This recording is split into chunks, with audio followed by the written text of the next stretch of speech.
Selamat pagi anak-anak. Assalamualaikum warahmatullahi wabarakatuh. Apa kabar kalian semua?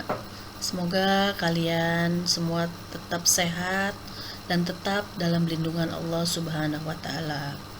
Kali ini Ibu akan memberikan materi pelajaran fikih yang berjudul tentang hukum Islam tentang makanan dan minuman yang halal dan yang haram. Kita langsung saja ke materi, yaitu tentang pengertian makanan yang halal. Apa itu pengertian makanan yang halal? Makanan yang halal ialah makanan yang diperbolehkan dimakan menurut ketentuan syariat Islam. Jadi, seorang muslim akan makan dan minum itu yang diperbolehkan oleh syariat Islam. Di luar syariat Islam, maka makanan dan minuman tersebut tidak boleh dikonsumsi, baik itu berupa tumbuhan, buah-buahan maupun hewan, ya. Selanjutnya, ada dalil dalam Al-Qur'an yang menerangkan tentang kehalalan makanan. Dalilnya itu dalam surat Al-Baqarah ayat 168. Bisa kalian buka dalam Al-Quran surat Al-Baqarah ayat 168 yang bunyinya, nah yang ini silahkan dibaca. Lalu artinya yang berbunyi, hai sekalian manusia, makanlah yang halal lagi baik dari apa yang terdapat di bumi, dan janganlah kamu mengikuti langkah-langkah setan, karena sesungguhnya setan itu adalah musuh yang nyata bagimu. Quran surat Al-Baqarah ayat 168. Seorang muslim makan dan minum itu ada syaratnya. Syaratnya ada dua. Yang pertama harus halal dan yang kedua harus thayyib. Harus halal itu bagaimana? Halal cara mendapatkannya, halal karena proses atau cara pengolahannya, halal karena zatnya, ya. Dan yang thayyib itu bagaimana? Yang thayyib itu bukan bang thayyib, ya, tapi yang thayyib itu artinya yang baik bagi tubuh dan kesehatan. Nah, yang baik bagi tubuh dan kesehatan itu yang bagaimana? Yang tidak membahayakan kesehatan karena mengandung formalin dan tidak mengandung pewarna untuk tekstil. Nah, itu yang thayyib. Jadi makanan yang thayyib itu yang tidak membahayakan tubuh manusia. Selanjutnya, makanan dan minuman yang dihalalkan itu ada jenisnya, ya. Yang pertama itu halal karena zatnya. Halal karena zatnya itu contohnya nasi, susu, telur itu sudah pasti halal. Zatnya udah pasti halal, ya. Yang biasa kalian makan sehari-hari itu nasi, susu, telur, insya Allah itu sudah halal, ya. Zatnya sudah halal. Yang kedua, halal cara mendapatkannya, tidak dengan mencuri ataupun menipu. Nah, contohnya bagaimana?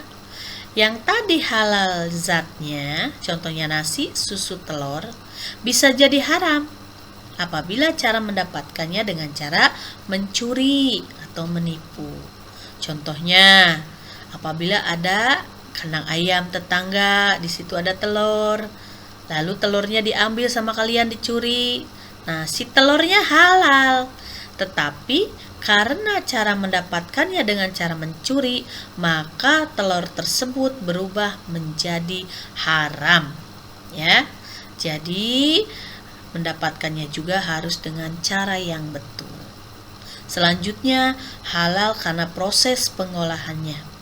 Nah, makanan itu tidak langsung kita makan, tetapi ada proses dan ada pengolahannya. Contohnya, hewan seperti kambing, ayam, sapi tidak langsung kita konsumsi, tapi kita sembelih terlebih dahulu. Nah, prosesnya itu harus betul. Bagaimana proses yang betul? Prosesnya itu disembelih. Disembelihnya itu harus dengan cara menyebut nama Allah, harus dengan rukun-rukun yang baik, harus diterapkan cara penyembelihan yang baik.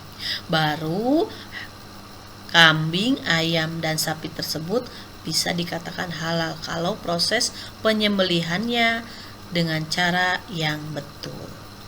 Selanjutnya, kita selaku muslim mengkonsumsi makanan dan minuman yang halal itu pasti ada manfaatnya. Allah menciptakan makanan dan minuman yang halal, tentu ada manfaatnya bagi tubuh kita. Di antaranya, yang pertama, terjaga kesehatannya sehingga dapat mempertahankan hidupnya sampai dengan batas yang ditetapkan Allah. Yang kedua, mendapatkan ridho Allah Subhanahu wa Ta'ala karena memilih jenis makanan dan minuman yang halal. Yang ketiga, rezeki yang diperolehnya membawa barokah dunia akhirat. Yang keempat, membawa ketenangan hidup. Yang kelima, memiliki akhlakul karimah karena telah mentaati perintah Allah sekaligus terhindar dari akhlak mazmumah. Apa itu akhlak mazmumah? Akhlak mazmumah itu akhlak yang tercela. Selanjutnya, jenis makanan dan minuman yang haram. Nah, ada dua jenis. Yang pertama, haram lizatihi atau haram karena zatnya. Yang kedua, haram li ghairihi atau haram karena prosesnya. Yang pertama kita bahas haram lizatihi. Contohnya apa makanan yang haram lizatihi itu? Yang zatnya sudah haram. Di antaranya daging babi, darah, khamr atau minuman keras, semua jenis burung yang bercakar, lalu semua binatang buas yang bertaring, binatang yang diperintahkan supaya dibunuh, binatang yang dilarang untuk dibunuh, binatang yang buruk atau menjijikan, dan semua makanan yang bermudarat terhadap kesehatan manusia. Ya. Lalu haram li ghairihi, apa saja? Bangkai, kecuali bangkai ikan dan belalang, ya.